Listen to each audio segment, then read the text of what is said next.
welcome to the Saskatchewan Festival of Words 25th anniversary. We're so excited to have you here for this reading today. To start us off, I am going to read our treaty acknowledgement. The Festival of Words takes place and is broadcasting from Moose Jaw, Saskatchewan, located on the traditional lands referred to as Treaty 4 territory. The original lands of the Cree, Ojibwe, Saulteaux, Dakota, Nakota, Lakota, and the homeland of the Métis Nation. We respect and honor the treaties that were made on all territories. We acknowledge the harms and mistakes of the past and are committed to moving forward in partnership with the Indigenous nations in the spirit of reconciliation and collaboration.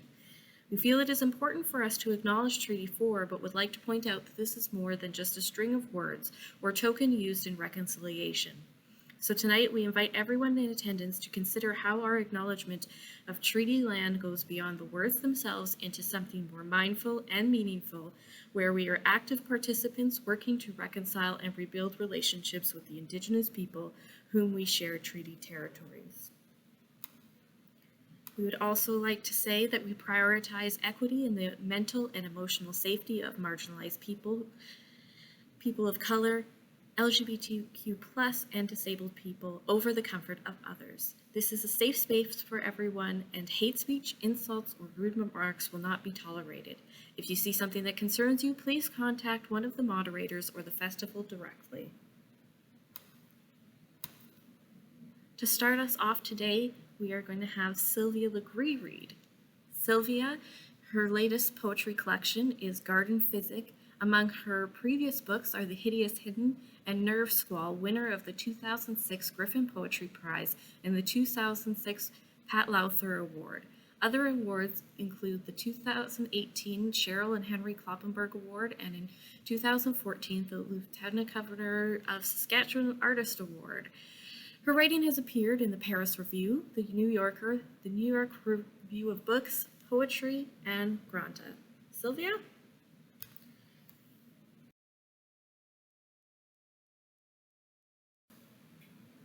Poems from Garden Physic, and as you might guess from the title, all the poems touch on botany and horticulture and in some way. And the last section, which is actually about half the book, are poems that are responses to Pedanius Dioscorides' Materia Medica, which was, he was a first century botanist and physician and sort of compiled the first comprehensive pharmacopoeia, which is largely plant-based remedies, but also mineral-based and remedies made of animals and sea creatures and the like. So I'm actually going to read poems from that section. Prelude. The history of botany is the history of pharmacy. Plants for easing pain, plants for easing sleep, plants to ward off windy afflictions and poisonous beasts, plants for weakness of the stomach and eyes that weep, plants that scream when pulled from the ground, plants that purify the earth, plants aseptic and plants for the skeptic, plants of antiquity and plants impending, plants that balm the living and plants that preserve the dead.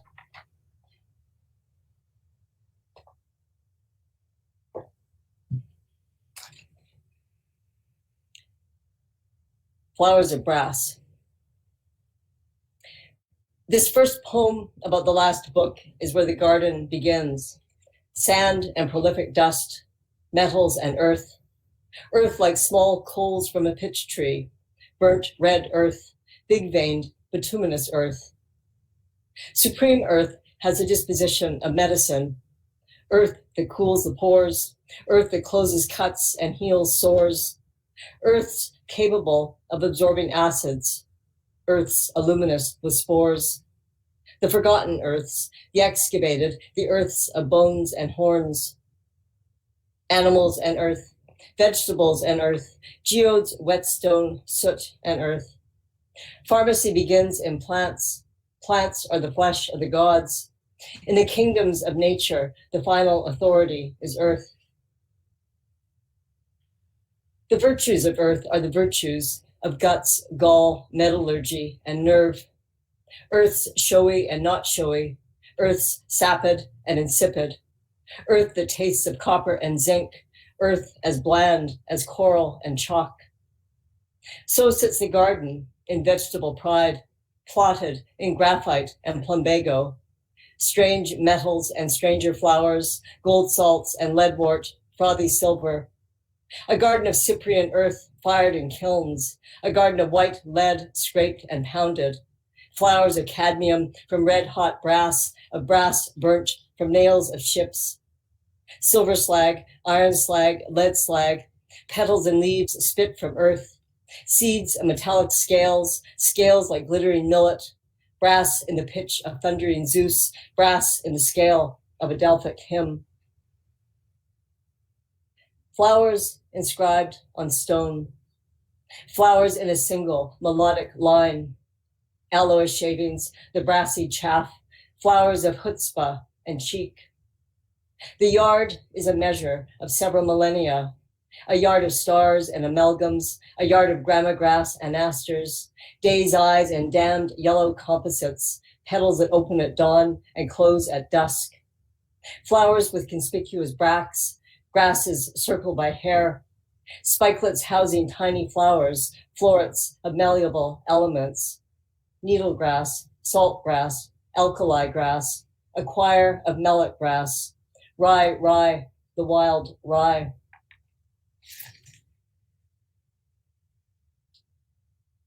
Rhubarb, great esculent garden, wisdom's sharp companion, patient rhubarb, wild rhubarb, beyond the Bosporus, beyond the pies lost in a triangle of midsummer scruples, ginger and spikenard, a dram of no misgivings, a drop of caution under Mars. Rue, a ring of rue around the neck, a chaplet of rue, rue the tears of a weeping queen, fill a house with rue to kill the fleas, rue of contradiction and incongruity, rue vehement and full of grace, rue broody and distilled, rue impassioned and brewed, rue the rue that repeats itself, once more the vinegar of the aforesaid four thieves, the rue that dodged contagion, the rue that robbed with impunity. Sea lavender. On the lake lip, by the abdominal swamp, in the subcosmopolis bog, liminal leaves in tufts, marsh rosemary, wild marsh beet, a red seed, ink root. For ancient ulcers, for current events and topical discharge, a drink of wine dark limonium and sea, a glass of sea thrift and wine.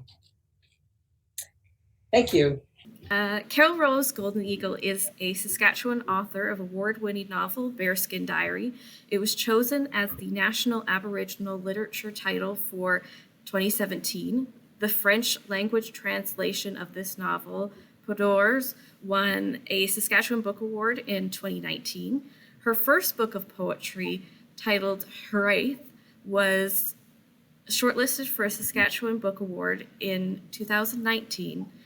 Her second novel, Bone Black, was released in the fall of 2019, and her latest title, The Narrows of Feel, was released in October 2020, and just this week won a Saskatchewan Book Award. Carol? Thank you very much. I'm going to start out by saying Tansei Ikwamio Kisagao, which is Cree for hello, it is a wonderful day. So if you're not going to learn any Cree at all, that's the one phrase you should learn. Hello, it's a wonderful day, and say it every day.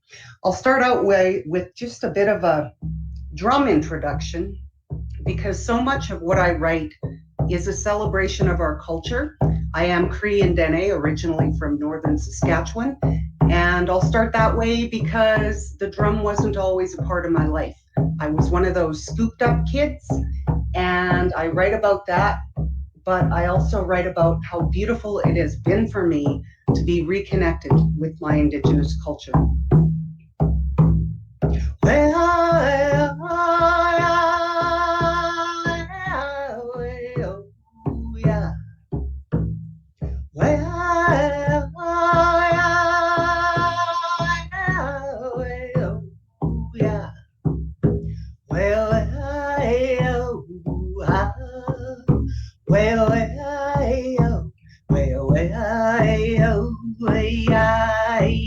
Io.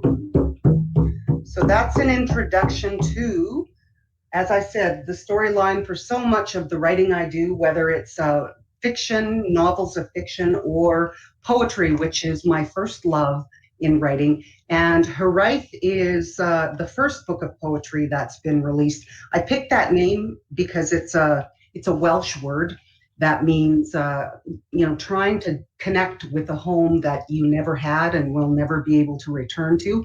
And you may say, why a Welsh saying or a Welsh phrase or word? Because I was so disconnected from my own culture, all of my upbringing, that I thought it was kind of a play on words, that I was looking for a place to call home, and I never found it until I found my own culture. So what I will do is start off, seeing how it's summer and it's really quite hot. I will start off with a short poem called My Brown Skin. Kissed by the sunlight, kissed by God, Creator, my brown skin, the color of the earth and bark on the trees, finally rooted, proud to be me, and in love with my brown skin. Here's one about after I found my family. I have a very large family in northern Saskatchewan, and I have about 8 sisters, and they're all fluently Cree. And when I go home up north, they sit around the table. They're always eating moose meat, which I'm kind of envious of, because I would love to have that in my own home all the time. But I live in the south, so I don't know anyone who will hunt for me. So when they're sitting around the table eating moose meat, they're always laughing and trying to cover their smile, and as if, covering your mouth is going to not let the laughter out. And it's beautiful to watch, and it's so beautiful to listen to them speak Cree, because it's a celebration of our language. And I wrote a poem for those wonderful women who are my sisters, and Nimis is the way you would say older sister in Cree. The poem is called Returning. At this kitchen table, they laugh, my wonderful sisters, Nimis, telling stories and pointing with their lips. One holds her tummy while the others press hands to their lips as if the sound will not escape, laughing, that biawak. They talk about old Leadfoot speeding from LA to PA. LA is L'Orange, Prince Albert, of course, in just over 2 hours. It takes everyone else 3. Or how one night after wrapping moose meat in brown paper, Nimis wakes up and she's stiff and aching at midnight, and so she dabs some Sour Bean Jr. on her elbow. It helps her get back to sleep, except she didn't turn on the light when she did it. So in the morning, there are blue dots all over her arm. Tapiewak, bingo dabber. At this kitchen table, my eyes start producing tears. Nimis thinks it's because my laughter has tickled my face too hard. That's only half true. I cry for real. Tapiewak. It prompts vague memories buried in my cells to remember. I cannot speak the Cree language yet. I was robbed by circumstance, but Tapiewak and my sisters sitting here at this kitchen table now is my chance, and I embrace. Ikwamio Kisagao, which I told you is, it's a beautiful day in the Cree language. So that is from my collection, Hiraeth. And I have 3 children. As I mentioned, I was one of those children who was scooped up in the 1960s. And all of us who have gone through that still have to work through all sorts of things that were robbed from us as children and our childhood. But I am blessed, so blessed, that I have 3 of my own children now. And I was fortunate enough to not have had the system come and take them, because I was a single Indigenous woman raising those children. And in the 1960s, my mother, who was a registered nurse, The reason they took me away from her is because she was not married. So I give thanks every day and gratitude to Creator that I was able to raise my own kids who are now in their mid-20s. They're all awesome and they're all doing so well in post-secondary. So I'm very proud of them. My next poetry manuscript is going to be released in October. It's called Essential Ingredients, and basically it's a collection sort of like love letters to my children. I wanted to write something that was beautiful and included beautiful memories. So I figured, you know what, we need to remember those joyous moments too. So I'll read you one of the pieces from the collection that's going to be out later this fall.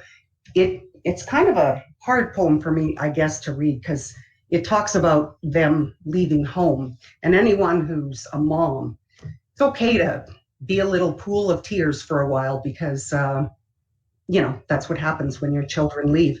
When feathers take flight, you tell me that you love me. It's something you've said thousands of times for thousands of reasons. And each time it's uttered, it's absolutely true. But this time, there is a shift leaving the nest. I won't see your face in the morning. I won't be there to call you 3 times to say it's time to get up. I won't remind you to grab the lunch that I made, kiss you, and say, I hope you had a great day. There will be no more unmatched socks in the laundry. And no more stacks of dishes where food has dried so long, it's like it's become a part of the flatware, and now it needs to soak twice as long. No more reminding you the dog needs to have a walk. Letting her out in the backyard isn't good enough. I'm going to miss that, But even more, I will miss the hugs, which always came for no reason other than we shared a life. A life of a mother a life of any mother has to realize that when those types of routines come to an end, we celebrate. This is why we were together. It's what we both worked towards. For me, to love, to guide, to teach, to support, to laugh, to share, always and without question. It's a bond we have, always and without question. Mother, son, mother, daughter, sacred, stronger than any obstacle, worry, or fear. It is always without question. It cannot be broken, only strengthened with time. And new memories, new growth, new experiences. I know this. So why does my heart break now? I'm both happy and sad. How beautiful, so intelligent, mindful, caring. You have all made me so proud, too many times to count, always and without question. So I'll cry now for 2 days straight, maybe even a week, probably more. There's too much silence in the house, and I will miss picking up your socks and hanging your wet towels and soaking dishes. They were all signs that you were here. So for a time, I sit with photos and memories, and I give thanks always and without question for the miracle that you have been and that you always were. So you're leaving and starting a new life and creating your own dreams. Always remember, you are part of mine. I dreamed of being a mom, about having you all those years ago and sharing this life. God answered my prayer with such perfection, such love, and that is you. So that's my poetry manuscript. Thank you for allowing me to share that with you. Thank you so much, Carol. That I'm so excited to read that in October. Is that correct? October. Perfect. So our last reader of the day is Linda Spalding.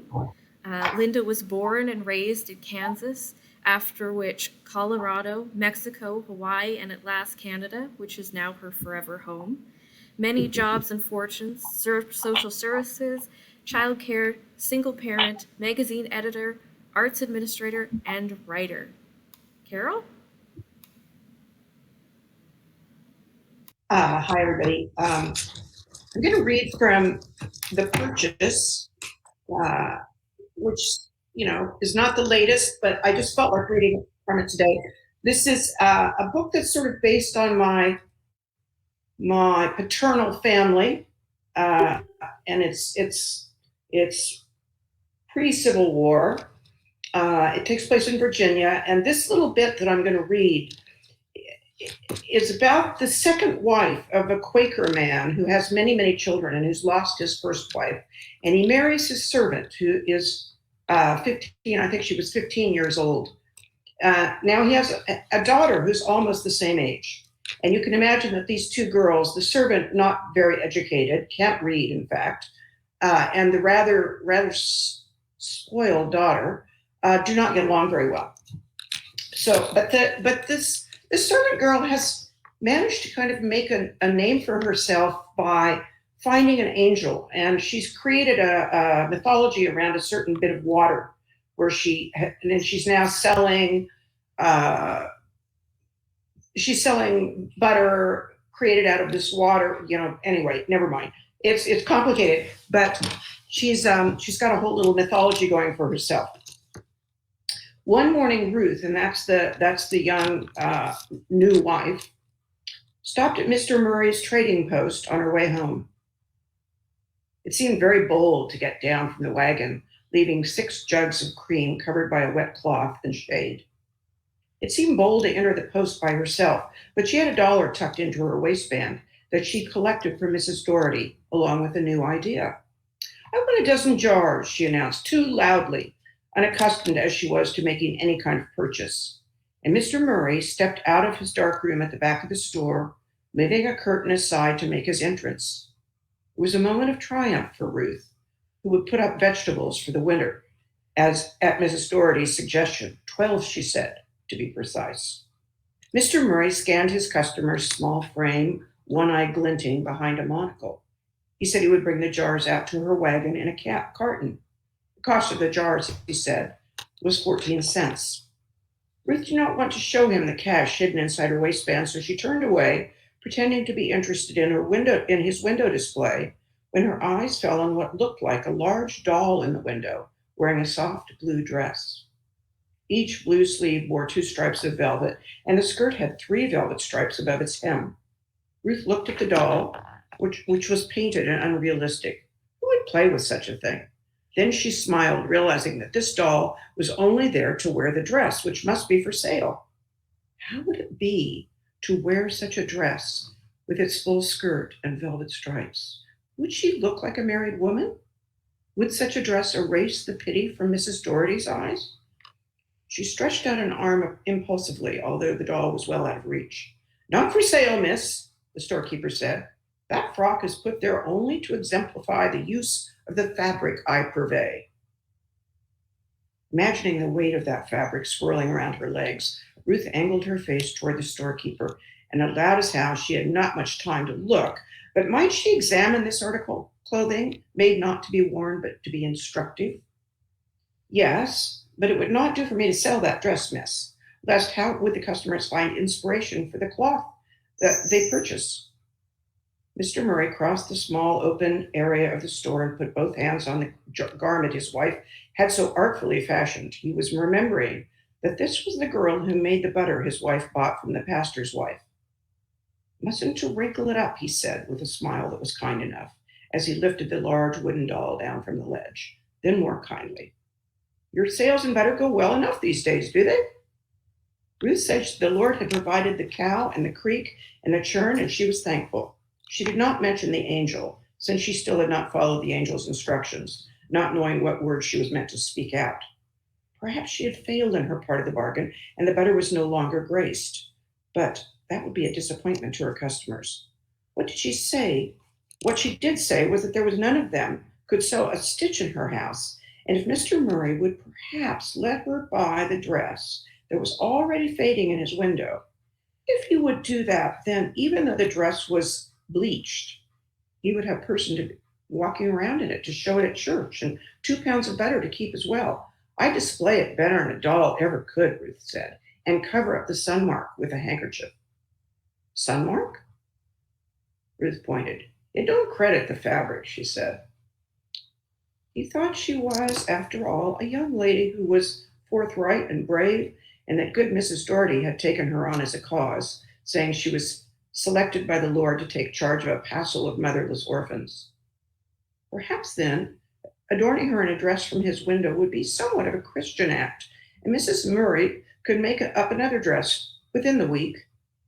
I guess one half a Virginia dollar could make it yours, he agreed.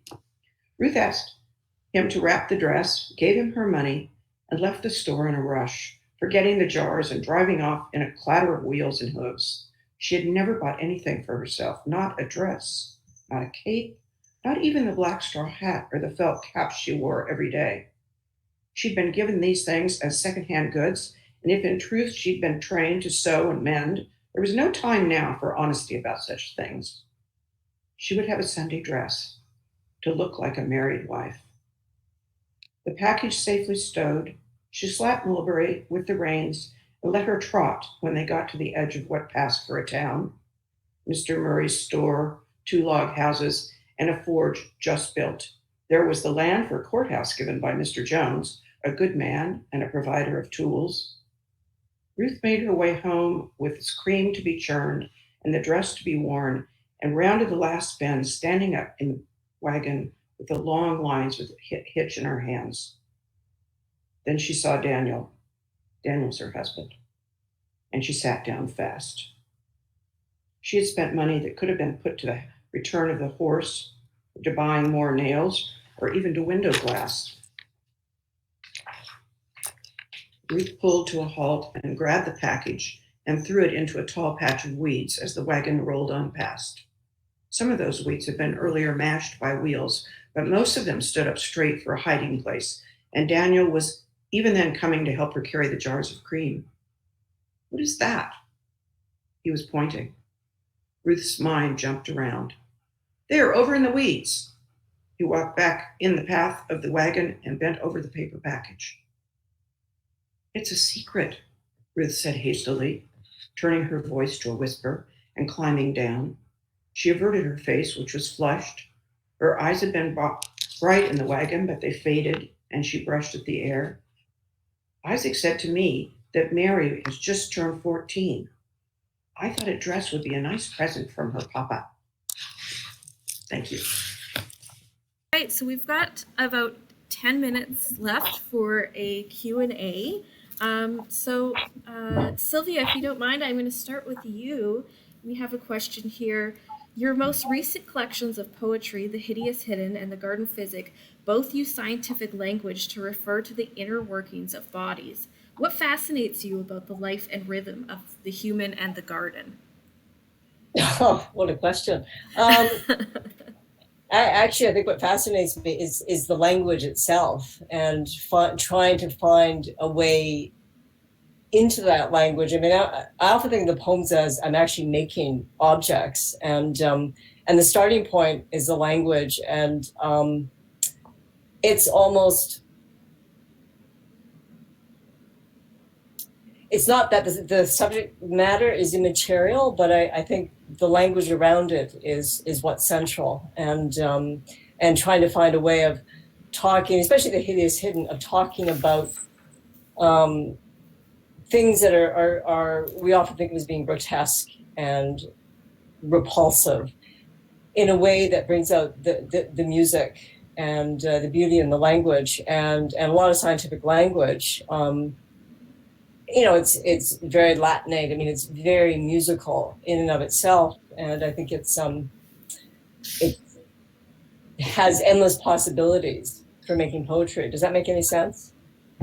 Yeah. But, the starting point for me is always the language, and I sort of read kind of esoteric material like medical books, and I studied medical Latin for a while, and it always feels like it just, well, the one poem that I read, Flowers of Brass, that's actually in translation, of course, from the Greek, and it refers to stuff that is spit out when metal is being molten, the stuff that sprays out. And it's such a beautiful term, Flowers of Brass, and reading this book from first century And seeing that phrase, I just thought there's a poem there, and I just kind of take it from there. And the language kind of takes me where I want to go.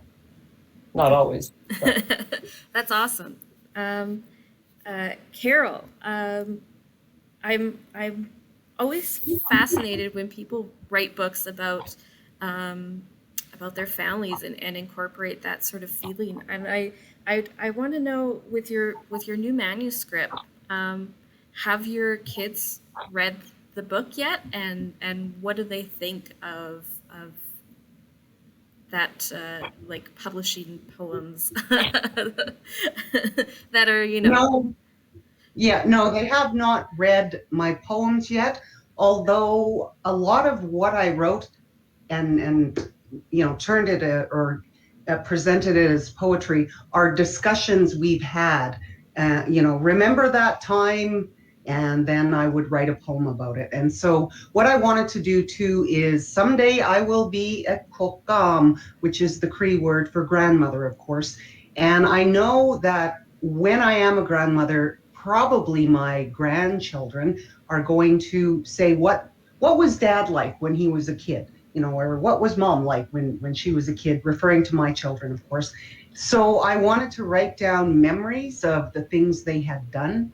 And I have, I guess, purposely not showed it to them because I think they're probably going to cry their eyes out with happiness, being joyful that we were able to grow up together.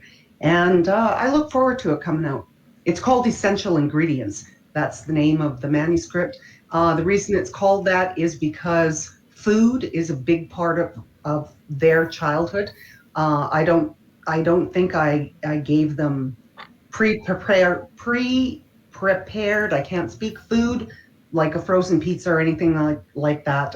Almost never during the time they were growing up. I always cooked for them.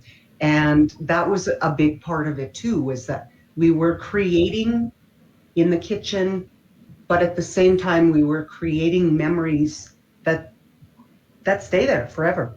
So that's why I wrote that, because a lot of my other writing is quite dark, and I needed to write something that was filled with love and light. Yeah, that's awesome, and that's so great that you're going to have that memory to last forever, and that your grandchildren and their children can read. Linda, you've written about a bunch of different things, and I suppose this is a question that I have of every author, but specifically you.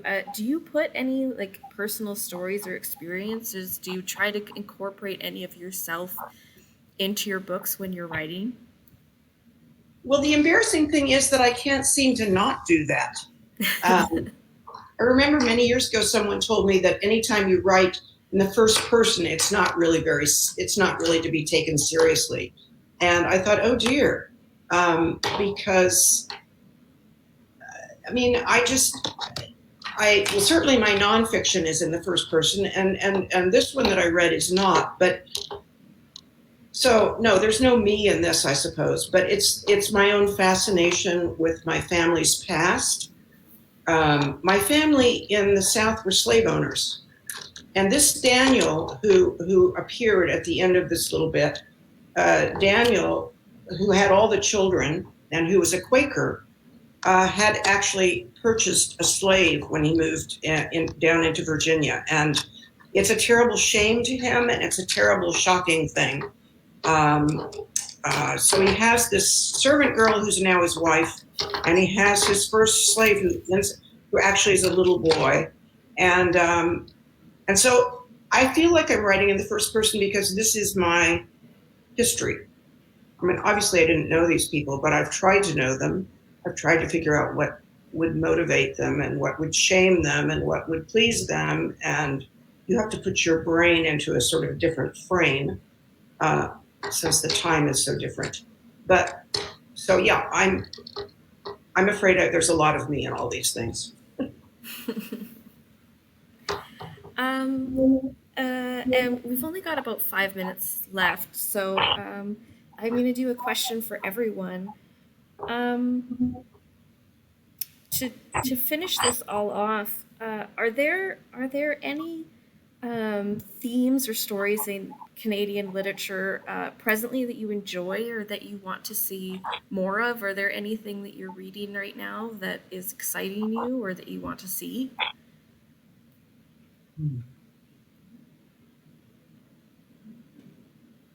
Sylvia or Carol? I'm sort of drawing a blank here. I don't know how to pronounce Yasuko Fan, I think is how you pronounce her last name. And she's a writer, I think from British Columbia, who wrote a memoir called something about being wild. Isn't that awful that I can't remember the title? Because I just read it about a month ago. It was such a powerful memoir that really was one of the most honest tellings of hardship and breaking through and moving forward with pride, mostly of being a woman, because she was born into a culture where the boy, when he's born, is more important than the girl. And I thought her writing was very brave. And I generally don't like memoirs, but I thought hers was awesome. But there are too many Canadian titles to to go through to say I don't love this one. Sharon Butella as well. Anything she writes. Her latest one about aging, I thought was awesome and insightful. And I'm really happy that she wrote that, because we so rarely hear that voice of someone who is moving into the end of their life, but still celebrating, but still asking questions. You know, why was the first part of my life important, but now that I'm a senior citizen, I somehow have become diminished. So good on you, Sharon, for saying, all right, I'm still here, I'm still awesome, as are all of our elders and senior citizens. So yeah, there are just so many beautiful stories out there, whether they're memoir, nonfiction, fiction, and Indigenous stories seem to be coming to the forefront now. And I'm very encouraged about that, because it's about time.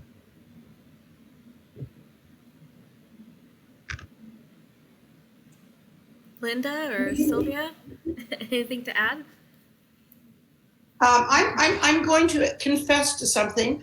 I haven't just finished a Canadian book, but I've just finished my very first Charles Dickens, because I've never liked Dickens, and I've been kind of embarrassed about it. But basically, I don't like him as a human being very much because of the way he treated his wife. So I've been churlish about reading Dickens, and I finally have read Great Expectations, and it was a lot of fun. Now this was late in his life, or at least late in his middle life, and so apparently it's a little less snotty than some of his earlier books. But I'm rather proud of myself for finally, at my very advanced age, and I am a senior citizen for sure, having read Charles Dickens. Okay, I'm just going to add something. I remembered the name. Mistake to Run With. Yasuko Fan is the author. So I should have remembered immediately, but I remember now. Yeah, I'm getting perfect. to be a senior citizen too. Perfect. Yeah, and as for me, I've been reading short novels, which in Canada would be called novellas, because I wanted to write a novel, and I think I could manage about 125 pages, but nothing longer. And so I've been reading Muriel Spark for one, and who has lots of short novels. And in terms of Canadian writers, Camilla Gibb has a new novel out, which I haven't seen yet, but I'm a big fan of hers, both her fiction and her memoir. I guess it is mostly happy, so I will be looking for that. But recently, I've just mainly been reading books about moths, because I'm writing a bunch of poems about moths. So, Look, and people need to read books about moths too. So, and Camilla Gibb has a lot of stuff in the new Brick magazine, by the way. oh, okay. Yeah, and it's quite surprising because it's sort of a comic strip. drawings and things. Well, I read an article and she's been doing sort of collage and Yeah, that, which is yeah, kind of interesting. Yeah. No, I love her writing. She's very smart. So. Mhm. All right, well, that about wraps it up for us. I just want to thank you all for being here today and recording this with me and coming to the festival this year. Unfortunately, not in the way that we wanted it, but thank you, everyone, and have a good day. Thank you. Yay. Thank you. Okay, perfect.